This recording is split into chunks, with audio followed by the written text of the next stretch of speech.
ఈరోజు వాగ్దానంగా పరిశుద్ధ గ్రంథాలు తెరిచి ఇర్మియా గ్రంథం 24వ అధ్యాయము 6వ వచనాన్ని మనం చూస్తే, వారికి మేలు కలుగునట్లు నేను వారి మీద దృష్టించుచు ఈ దేశమునకు వారిని మరలా తీసుకొని వచ్చి పడగొట్టక వారిని కట్టెదను, పెళ్ళగింపక వారిని నాటెదను. వారికి మేలు కలుగునట్లు వారి మీద దృష్టి ఉంచి అనేటువంటి మాటను దేవుడు తెలియజేస్తున్నాడు. చాలాసార్లు నన్ను ఎవరు పట్టించుకోవట్లేదండి, నన్ను ఎవరు చూడట్లేదండి, మా ఇంట్లో బంధువులు కానీ నా తోబుట్టువులు కానీ ఎవరు పట్టించుకోవట్లేదని మనం బాధపడుతూ ఉంటాం. కానీ ప్రభువు నీ మీద దృష్టి ఉంచేటువంటి దేవుడిగా ఆయన ఉన్నారు. దేవుని నామమున స్తోత్రం కలుగును గాక. దేవాది దేవుని దృష్టి నీ మీద ఉన్నప్పుడు ఆయన నిన్ను పెళ్ళగింపగా బలపరిచి నిన్ను జీవితాన్ని కట్టేవాడిగా ఉన్నాడు. ఆయనకు మన జీవితాలు అప్పగించుకున్నప్పుడు, మన జీవితాన్ని ప్రభు చేతిలో పెట్టినప్పుడు ఆయన్ని నిన్నడు కూడా విడిచిపెట్టేవాడు కాదు. ఇహలోకంలో ఉన్నటువంటి వారు, నా అనేటువంటి వారు నిన్ను విడిచి వెళ్ళిపోవచ్చు.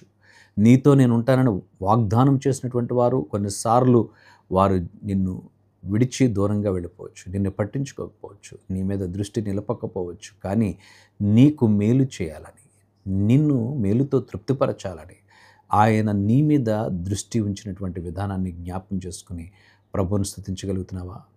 నా అధికారుల దృష్టి నా మీద లేదండి, నాకు రావాల్సిన ప్రమోషన్ ఎవరికో వెళ్ళిపోయిందండి అని బాధపడుతున్నావేమో. లేదు, అడుగు వాటికంటే, ఊహించు వాటికంటే అత్యధికంగా నీకు దయచేయాలని దేవాది దేవుడు ఇష్టపడుతున్నాడు. అందుకనే కొన్నిసార్లు ఆలస్యం అవుతుంది కానీ అలక్ష్యం చేసేటువంటి దేవుడు కాదు అనేటువంటి విషయాన్ని మనం జ్ఞాపకం చేసుకోవాలి. ఆయన నీ మీద దృష్టి ఉంచాడు, ఆయన కనుదృష్టి నీ మీద ఉంది. ఆయన నిన్ను జ్ఞాపకం చేసుకుంటున్నాడు.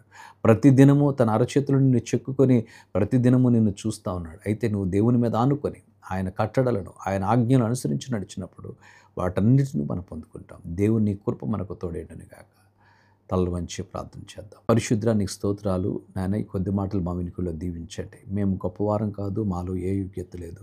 అల్పులైనటువంటి మా ఎడల నీవు నీ అపారమైన కృపను చూపి నీ కార్యాలు మా జీవితాల్లో స్థిరపరచడానికి నువ్వు ఇష్టపడినందుకు నీకు స్తుతులు చెల్లిస్తూ యేసు నామమున అడుగుచున్నాము తండ్రి. ఆమేన్.